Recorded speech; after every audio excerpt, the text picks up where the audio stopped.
สบายดีเนาะวันนี้ก็จะมาสอนสร้างไฟล์ Setup ก่อนอื่นก็ให้เปิดโปรเจกต์ขึ้นมาก่อนใช่ละแล้วก็ต่อมาแม่นให้คลิกขวาใส่ Solution นี้เข้า Add ก็เลือกเอา New Project ตัวนี้ให้มาเลือกเอาหมวดนี้เนาะ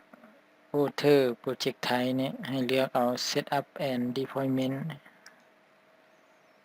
กดเลือกเอาตัวนี้ถ้าเครื่องผู้ใดที่ยังพลลงก็มันก็จะลิงก์เข้าไปหาหน้าเว็บเนาะให้ดาวน์โหลดเอาตัวนี้ค่อยได้ลงไว้เรียบร้อยแล้วตัวนี้แม่นชื่อ Project Setup ใส่หยังก็ได้เนาะนี่บ่มีปัญหาอันนี้ค่อยสิใช้ตามนี้เลย Setup 2กดโอเคไป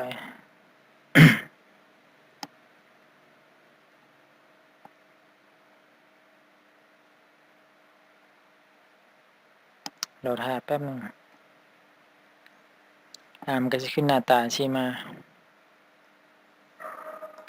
ตัวทำอิฐเนาะให้เข้ามาตัวนี้ Application Information เนี่ยตัวนี้แม่นชื่อบริษัทตัวนี้เขาจะใช้ว่าเราสมัครสอบซะอันนี้เป็นชื่อบริษัทเนาะอันนี้ใส่หยังก็ได้แล้วแต่ต่อมาแม่น Application Name ชื่อโปรแกรมมันชื่อหยังบัดนี้เป็นชื่อโปรแกรมอันนี้ใส่ว่า My Minima ซะ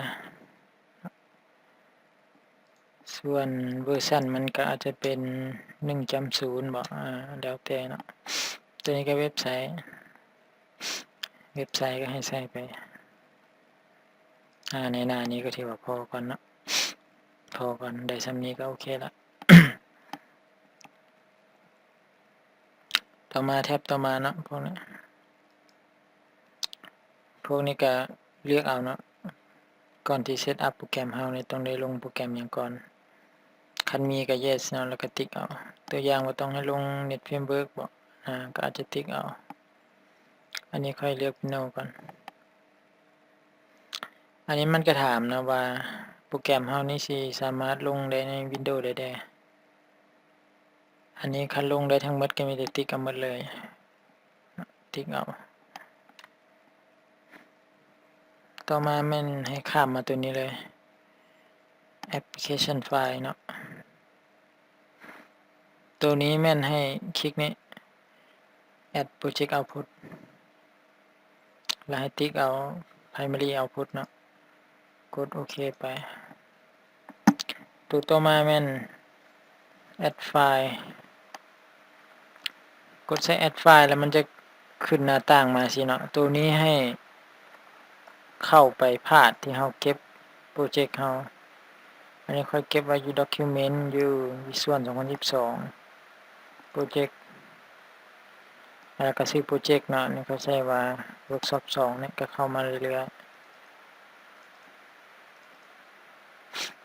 ๆตัวนี้ก็มาให้เลือกเอาตัวนี้เป็นไฟล์ .exe ของโปรแกรมเฮาเนาะเลือกเอาสิสังเกตดีๆเนาะเปิดมันขึ้นมาต่อมาให้เข้าตัวนี้ Application Shortcut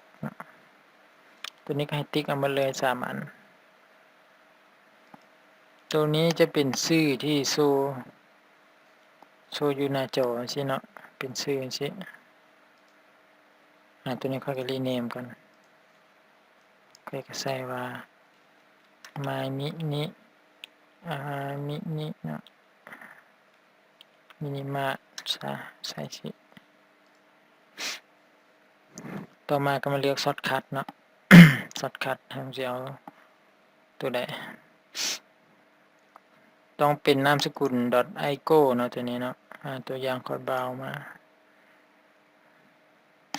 เป็นไอคอนสิก็ได้เนี่ย .ico สิเนาะอันนี้ค่อยสิเลือกเอาไอคอนนี้เลยสำหรับใครมีตัวอื่นก็ให้ไปเลือกเอา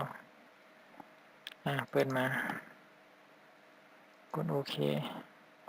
ก็ที่ว่าแล้วนะพื้นฐานมันก็มีแต่ซ้ำนี้ต่อมาให้เข้าตัวนี้ Solution Explorer นี่ ให้คลิกขวาใส่ Project Setup เฮาเนี่ยแล้วกด Build แล้วก็ปะให้โปรแกรมมันเฮ็ดเวียกไปนะ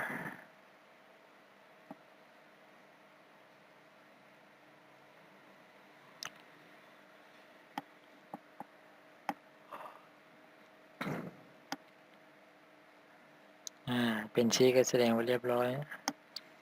อยก็มาลองติดตั้งเบิ่งคลิกขวานะกดตัวนี้ Install เข้าไปก็ปะมันติดตั้งคือโปรแกรมอื่นปกตินั่นน่ะnext ไป next ไป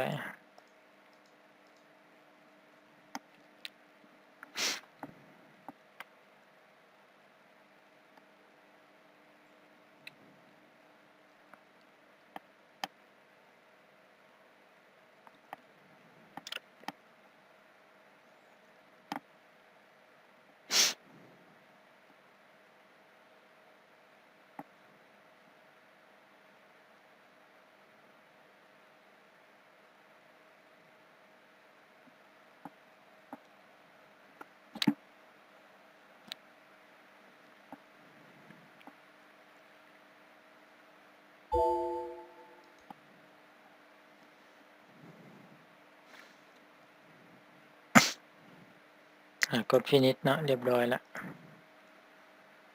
มาหน้าจอบัดนี้หน้าจอก็สิเห็นเนาะเห็นบ่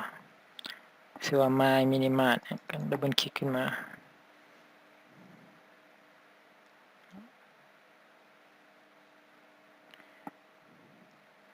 อันนี้มันerror ย้อนโปรแกรมนะบ่มีปัญหาดอกวิธีเฮ็ด Setup ก็ประมาณนี้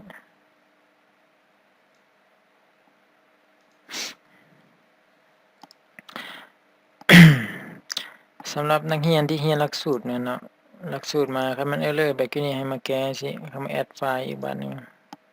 เลือกเอาตัวนี้ connectdb เข้าไปแล้วก็ build ใหม่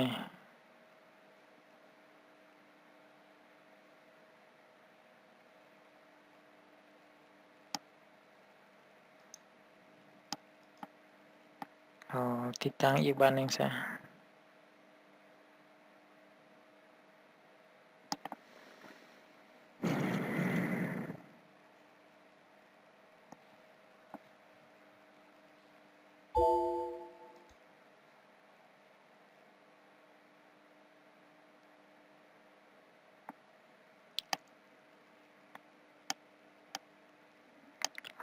หาวนอนแล้วนะ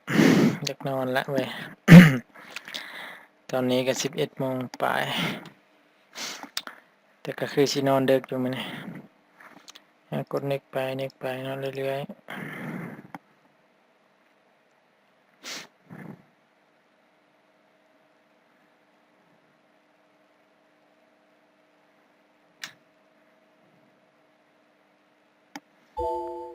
ๆตอบแยดไปเนาะ